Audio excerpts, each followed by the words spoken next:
PT PLN Distribusi Bali ngali kita yening kantos bulan Juli puniki, akeh pelanggan listrik 900 volt ampere bersubsidi lingkungan saking pitung dasa tali. Perindikan puniki nincap saihang ring sasih sedurungyane.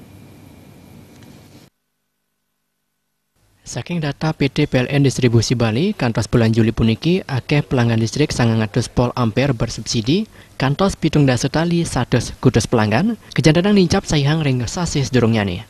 Menurut angga PLN, penincap puniki wit saking mekatah wiwilan. Pelanggan sanes durungnyane nganggen listrik daya sama 50 PA megentos dados 900 PA, nanging kantun ngemulyang subsidi. Mawinan pelanggan sama 50 PA kuendanan ipun nedunang. Pelanggan anyar sani presiden ngemulyang subsidi, wanta pelanggan sanes durungnyane nganggen listrik antuk daya siu 300 dados 900 PA. Majang pelanggan listrik 900 PA non subsidi ring Bali, kuendanan ipun kejantanang nedunang.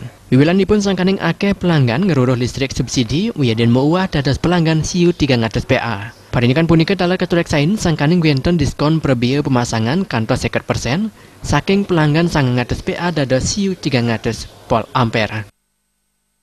Darmawan Bali TV.